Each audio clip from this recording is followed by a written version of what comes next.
Selamat datang di Lini Podcast, ngobrol lebih dekat tentang gaya hidup sehat.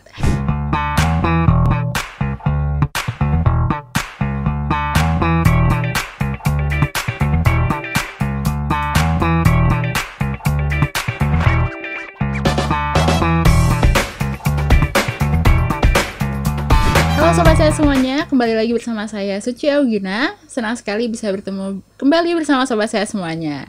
Nah, pada episode kali ini kita akan membahas tentang kebutuhan air dan tips memilih minuman bagi lansia. Telah hadir bersama kita saat ini narasumber yang sudah pastinya tidak asing lagi, yaitu Profesor Dr. Hardinsyah MS. Beliau adalah Guru Besar Ilmu Gizi FEMA IPB University, Ketua Umum Asosiasi Institusi Pendidikan Tinggi Gizi Indonesia, dan juga Ketua Umum Perhimpunan Pakar Gizi dan Pangan Pergizi Pangan Indonesia. Apa kabar Prof. Hardin? Alhamdulillah, kabar baik. Alhamdulillah Prof. Juga ya. Alhamdulillah saya juga Prof. Nah, hari ini kita akan membahas mengenai kebutuhan air dan tips memilih minuman untuk lansia nih Prof. Lansia, usia lanjut ya. Iya, usia lanjut. Prof, Buat senior citizen. buat senior ya. Nah Prof, bagaimana sih Prof kebutuhan minuman untuk lansia ini? Ya, usia lanjut tergantung definisinya ya. Ada yang menyatakan di atas 60, ada yang di atas 65, ada yang di atas 70. Tapi kalau kita lihat dari signifikansi perubahan-perubahan secara fisiologi, metabolisme dan dunia gizi, jadi itu biasanya setelah 65 ya, 65 sampai 80, kemudian ada lagi setelah 80, itu akan berbeda sekali. Karena itu kebutuhan air untuk usia 65 sampai 80 ya itu enggak sebanyak, artinya lebih rendah dibanding pada sebelum memasuki usia di bawah 65 tahun. Begitu juga setelah 80 itu lebih turun lagi, lebih rendah lagi dibanding usia sebelumnya. Jadi bertambah umurnya lansia, pada prinsipnya metabolismenya juga sudah semakin menurun, sel-sel ototnya juga pada umumnya sudah menurun, berat badannya juga enggak seperti dulu ya, ketika usia 40 tahun 80 kg ketika 60 kilogram dan sebagainya. Jadi terjadi penurunan kebutuhan air minum baik pria maupun wanita. Jadi kalau kita hitung dalam arti gelas, satu gelas 250 mili, itu kurang lebih kalau yang 65 sampai 80 tahun tadi ya antara 6 sampai 7 gelas. Kemudian setelah 80 tahun tuh 5 sampai 6 gelas kebutuhannya. 5 sampai 6 gelas berarti sekitar 1.300 sampai 1.500 mililiter. Kalau yang di bawah 80 sampai 65 tahun tadi masih 1.500 sampai 1.650 mililiter kebutuhannya. Jadi ada perbedaan kebutuhan juga ya Prof. Iya. Perbedaan umur saat lansia juga ada. Ya, dan juga aktivitasnya juga pastilah usia di atas 80 nggak seperti usia 40. Bahwa ada pengecualian orang-orang tertentu masih hebat usia 80 ya bisa jadi, tapi itu kan pengecualian. Ini yang kita bicarakan yang secara umum ya. Nah, mengapa sih Prof terjadi perbedaan gitu, semakin tua malah semakin sedikit untuk kebutuhannya? Ya tadi bahwa jumlah sel-sel jaringan tubuhnya kan berkurang ya. Jadi kalaupun ada yang sulit tidak berkurang, biasanya lemak yang bertambah. Itu kan juga tidak menjadi lemak tadi jadi penentu kebutuhan air gitu ya. Jadi karena metabolisme, bagaimana pencernaannya, alat-alat organ-organ internalnya tadi semakin menurun fungsinya. Kemudian juga pertama tadi tentang jumlah sel jaringan, kemudian tentang keberfungsiannya semakin melemah. Yang kedua ya, itu yang menyebabkan pada intinya terjadi penurunan kebutuhan air tadi. Jadi ada ya. Kemudian juga sistem regulasinya juga udah nggak seperti regulasi air seperti dewasa, apalagi remaja gitu ya. Jadi banyak sel-sel kita mengalami kehausan. Jadi kalau berlebihan justru khawatir, pada beberapa penelitian termasuk teman saya di FKUI Prof. Parlin, disertasinya dulu tentang kebutuhan air terhadap lansia itu hanya 1,5 liter atau 6 gelas itu dianjurkan ya. Kalau lebih dari itu harus hati-hati, khawatirkan hiponatremia. Jadi natriumnya rendah, kemudian akan mengganggu kesehatan tubuh. Jadi ada dampak buruknya juga ya Prof, jika berlebihan dari kebutuhannya. Jadi nggak bisa kita katakan 8 gelas sehari buat lansia, nggak bisa gitu ya. Perlu lansia dalam arti setelah usia 65 tahun, apalagi setelah 80 tahun ya. Kondisi tubuh juga mempengaruhi juga ya Prof, kebutuhan. Dan juga kondisi lingkungan juga tetap ya. Jadi itu sama dengan pada usia-usia lain ya. Entah itu suhu yang tinggi, aktivitas yang berkeringat, bisa jadi mereka lansia juga masih ada yang berkebun ya, melakukan olahraga berkeringat, bisa jadi itu juga meningkat kebutuhannya. Nah, bagaimana sih Prof dampaknya jika lansia ini kekurangan minum nih Prof dari kebutuhannya? Dampak. Ya, jadi pertama tentu kalau kurang minum mempengaruhi metabolismenya ya. Harusnya makan tadi dicerna, dihancurkan dengan baik di lambung, di penyerapannya, jadi pencernaannya jadi nggak sempurna, penyerapan juga di usus nggak sempurna, kemudian BAB-nya jadi keras, sulit BAB gitu ya. Kemudian itu akan berakibat sama dengan pada anak-anak remaja, pada dewasa, terjadi rasa haus, mau menyebabkan pusing, bahkan dia gampang jatuh ya. Karena apa? Karena kan tulang kerangka lansia nggak sekokoh seperti anak-anak remaja ya. Nah repotnya tuh kalau dia jatuh di rumah, jatuh di kamar mandi, di lantai yang semen ya, dan bisa menyebabkan geger otak dan sebagainya, patah, kan tulangnya udah rapuh, bisa menyebabkan patah tulang. Jadi konsekuensinya lebih parah gitu ya. Kalau remaja ya mau jatuh masih bisa bertahan ya gitu ya. Dewasa muda juga gitu. Recovery juga lebih lama ya. Recovery juga lebih lama. Bayangkan itu kalau kurang minum ya, katakan sampai 2-3 gelas, bisa mata berkurang gitu kan. 2-3 gelas balansia itu udah separuhnya berkurang kan dari 6 gelas kebutuhannya. Kalau dia nggak tahu itu karena kurang minum, tetap juga nggak minum karena sensornya, perasa haus tadi udah nggak seperti ketika remaja gitu ya. Sebenarnya tubuh sudah haus tapi ya kamu tahu kan ya, sensornya nggak sensitif lagi gitu. Sama dengan garam juga kan. Kita merasa ini udah asin, tapi buat orang lansia nggak sensitif lagi nih saraf-saraf di lidahnya, jadi rasanya nggak asin gitu kan. Padahal sudah asin.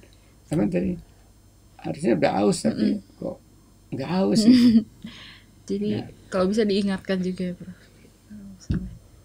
untuk minum. Jadi bahayanya itu ya itu tadi, bisa jatuh ya, tulang sudah keropos, tambah nggak bisa berdiri, akibatnya udah di tempat tidur, dan itu biasanya sudah kualitas hidup akhirnya stres kan. Harusnya dia bisa bergerak kok nggak bisa karena udah patah tulang misalnya ya. Apalagi kalau tadi kena kepala ya, ya bisa geger otak dan sebagainya. Jadi tadi dampak buruk dari kekurangannya. Iya, kalau intermediate-nya sih sama, pusing, aus, ya mata berkunang, misalnya kan, konsentrasi terganggu. Tapi dampak lebih lanjutnya karena dia posisinya memang udah lemah, tulang juga udah berisiko keropos, tambah parah ya. Kualitas hidup bisa benar-benar di tempat tidur atau di kursi roda ini. Tekanan darah juga bisa tinggi juga. Betul, karena kental kan tekanan darah jadi tinggi. Tadi kan dampak dari kekurangan ya Prof. Nah kalau kelebihannya nih Prof, selain yang tadi Prof sudah sampaikan hiponatremia itu ya Prof. Ya, jadi tindak lanjut dari hiponatremia termasuk hipokalemia, bayangin aja lansia udah sulit menggerakkan. Biasanya lansia mengalami sarkopenia kan ya, penurunan massa otot kan. Apalagi udah 80 tahun, 70 tahun. Nah, dengan tadi kondisi tulang udah rapuh, ketika jatuh nggak ada otot yang membantalin, itu kan tambah langsung beradu antara tulang dengan kulit tulang dan ini jadinya kan, dan tembok ya, atau dan lantai. Jadi sama, jadi kekurangan minum dengan kelebihan minum hanya dirasa haus saja bedanya ya. Tapi bahwa dampaknya akan mengganggu sistem kerja otot, sama bahwa juga bisa jadi kayak halusinasi gitu ya. Itu kan bisa membawakan lagi-lagi jatuh lagi. Kemudian tekanan darah lawannya ya, kalau tekanan darahnya tinggi, ini jadi hipotensi juga berbahaya juga. Tekanan darahnya jadi rendah. Jadi kelebihan dan kekurangan juga punya dampaknya masing-masing ya, Prof. Betul. Sebaiknya minum dengan batasan yang normal saja gitu ya. Ya, apalagi di usia lansia tadi yang sekarang 65, 70, 80 tahun, sistem regulasi pengaturan keseimbangan dalam tubuhnya kan sudah kurang sensitif ya. Termasuk tadi apalagi disertai dengan pengaturan garamnya sulit, pengaturan airnya sudah enggak sensitif, pengaturan gulanya juga, orang bilang udah manis dia bilang enggak gitu kan, tambah gula lagi kan. Itu kan mempengaruhi kekentalan darah jadinya kan, kekentalan cairan tubuh kan kalau gulanya ditambah, garamnya ditambah kan. Jadi semakin dia berisiko hipertensi dan lain sebagainya. Bisa jadi dalam kondisi darah yang semakin mengental itu kan risiko penyumbatan pembuluh darah jadi besar kan. Jadi karena lamban ya, bisa menimbulkan banyak penyakit juga ya, Prof. Banyak konsekuensi gangguan kesehatan juga, Prof. Nah, terakhir nih, Prof, bagaimana sih tips untuk memilih minuman nih bagi lansia? Ya, memang pada kondisi lansia di mana ginjalnya juga biasanya sudah terjadi penurunan fungsi ya. Air yang yang mineralnya terlalu tinggi itu juga perlu diwaspadai ya. Ya, kadang-kadang juga harus disertai dengan minuman-minuman herbal seperti minuman air kelapa ya. Meskipun situ juga ada keseimbangan natrium kaliumnya, ada sedikit juga gulanya di sana. Karena pada penelitian lain juga menunjukkan air kelapa juga punya manfaat, ada kandungan vitaminnya juga, ada antioksidannya juga. Jadi prinsipnya tentunya air putih baik, tapi kalau diperlukan rasa yang tentunya yang tidak menyebabkan penambahan energi yang terlalu tinggi. Jadi bisa juga tadi potongan buah, bisa juga air kelapa sebagai selingannya gitu ya. Kemudian yang penting diingat tadi, karena orang tua ini kan sudah nggak terlalu aktif bergerak, apalagi sudah 80 tahun ya, jadi perlu memang disiapkan. Seperti tadi ibu menyusui yang baru melahirkan ya, perlu disiapkan wadah minum di mana dia sering tidur, di mana dia sering duduk, di mana sering berada, sehingga kalau misalnya dari kamar pergi ke dapur tadi perlu jalan 10 meter, 15 meter, itu bisa, kalau misalnya udah ada masalah penurunan fungsi kerangka tulang ya, maka perlu diatur demikian. Ya, baik, Prof. Juga perlu diingatkan juga ya kalau orang tua itu harus diingatkan untuk minum juga ya, minum ya.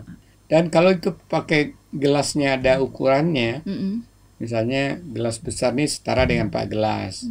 Nah, ini harus selesai sampai sore, nanti tinggal malam 1-2 gelas lagi, atau setara 2 gelas. Coba bukan gelas ukur ya. Tapi artinya yang bisa diperkirakan. Atau minuman seperti remaja itu kan jelas tuh. Tempat minum ada botolnya, ya ada milinya. Iya, ada milinya kan. Biasanya itu berapa? Sekitar 800 atau 750 mili kan. Jadi udah jelas nih 3 gelas. Ini harus habis sebelum jam 2. Tidak ada separuh kan. Nanti diisi lagi untuk sampai menjelang tidur malam misalnya. Jadi dia bisa ngukur sebenarnya. Kalau tadi di teko ngambil sendiri kan udah berapa tadi ya? Kan lupa kan? Ini udah gelas kedua atau gelas ketiga? Kalender kan jelas. Oh, udah habis separuh, tinggal 1/3 lagi. Bisa dijadwalkan juga, Prof. Ya, tapi. Baik, Prof Hardin, terakhir mungkin ada pesan kepada teman saya semuanya. Ya, saya diajak Kak Suci nih ngobrol-ngobrol tentang gimana kebutuhan dan tips minum bagi usia lanjut ya. Usia lanjut terutama ini yang di atas 65 tahun ya. Perlu memang hati-hati, waspada, jangan terpukau oleh promosi yang 8 gelas satu hari gitu ya. Karena apa? Karena dengan kondisi apalagi disertai dengan sarkopenia, apalagi disertai dengan penurunan metabolisme, penurunan fungsi pencernaan, penurunan berbagai fungsi organ di tubuh, kebutuhan air kita menurun, nggak seperti zamannya perjaka ketika zamannya remaja dan zamannya dewasa yang lalu gitu ya. Ya karena itu kalau usia 65 sampai 80 tahun ya sebenarnya 6 sampai 7 gelas, sekitar 6 gelas itu udah cukup ya. Kalau di atas 80 tahun ya antara 5 sampai 6 gelas ya. Dan ini perlu diatur ya. Aturannya gimana? Pertama, jangan menunggu rasa haus, itu juga penting. Karena apa? Karena sensor rasa hausnya itu sudah melemah gitu ya, nggak seperti dulu lagi. Kemudian satu lagi, diupayakan airnya air putih, karena mau bergula, mau dibuat rada apalagi asin, itu sensor terhadap rasa itu udah melemah. Jadi udah manis dikira belum manis, nanti cenderungnya ditambah lagi. Kalau air tawar ya memang ya begitulah ya, air putih gitu kan. Atau sekali-sekali mau dengan air kelapa, atau tadi ditambah dengan potongan buah yang disebut dengan air infused water, air infused ya silakan. Dan karena orang tua juga biasanya ada hambatan fisik untuk pergi ngambil air ke dapur dan sebagainya, ya sebaiknya siapin wadah. Wadahnya sudah ada ukuran seperti